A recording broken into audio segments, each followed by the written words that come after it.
शिंदखेडा तालुक्यातील शेवाडे ग्रामपंचायतीमध्ये स्वच्छ भारत मिशन अंतर्गत गैरव्यवहार झाला असून निधी हडपणाऱ्यांवर पोलिसात गुन्हा दाखल करा अशी मागणी ग्रामस्थांनी जिल्हा परिषदेचे अतिरिक्त मुख्याधिकारी चंद्रकांत पवार यांच्याकडे केली। यावेळी काँग्रेसचे जिल्हाध्यक्ष श्यामकांत सनेर यांनी सांगितले की शेवाडे ग्रामपंचायतीमध्ये सन 2017 ते 2019 या कालावधीत स्वच्छ भारत मिशनच्या कामात कोट्यावधींचा गैरव्यवहार झालाय। या संदर्भात पुराव्यानिशी तक्रार शिंदखेडा पंचायत समितीला तसेच जिल्हा परिषदेला केली होती, परंतु अजूनपर्यंत कोणतीच कार्यवाही झालेली नाही। तत्कालीन ग्रामविकास अधिकारी तत्कालीन सरपंचांनी बेकायदेशीरपणे निधीचा दुरुपयोग केला। शेवाडे ग्रामपंचायतीच्या बँक खात्यातून अनधिकृतपणे लाखो रुपयांची रक्कम काढण्यात आली आहे।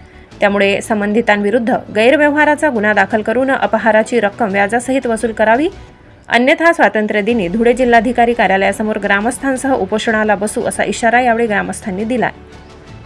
धुळे जिल्हा प्रतिनिधी माहेश्वरी शिसोदे।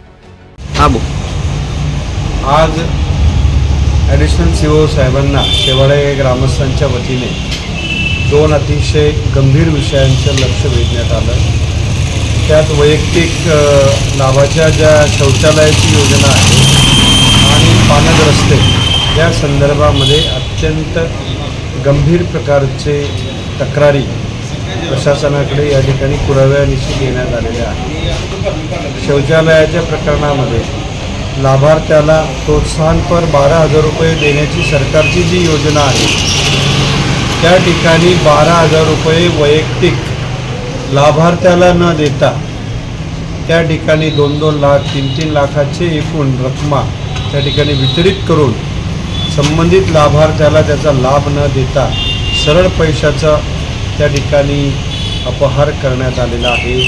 काही लोक बाहेरगावी आहेत, त्यांच्या नावाने पैसे काढले गेले, काही लोक मयत आहेत, त्यांच्या नावाने पैसे काढले।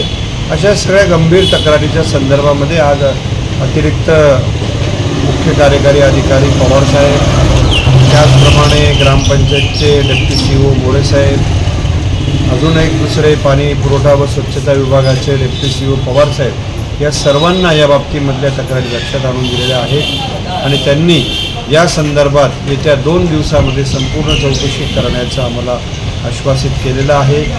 येणाऱ्या काळामध्ये जर लवकर निर्णय नाही झाला तर सोमवारी महाराष्ट्राच्या विधिमंडळामध्ये विरोधी पक्षनेते या प्रश्नावर अत्यंत करोडो रुपयाचा हा शौचालयाचा भ्रष्टाचार त्या ठिकाणी उघडकीस येईल आणि सगळ्या गंभीर स्वरूपातल्या तक्रारींचा या ठिकाणी दखल घेतली नाही तर त्यांच्यावरती विधानसभेच्या माध्यमातून आवाज उठवून पुन्हा एकदा या भ्रष्टाचाराच्या विरोधामध्ये आम्ही रस्त्यावर येऊ ही आमची अपेक्षा आहे।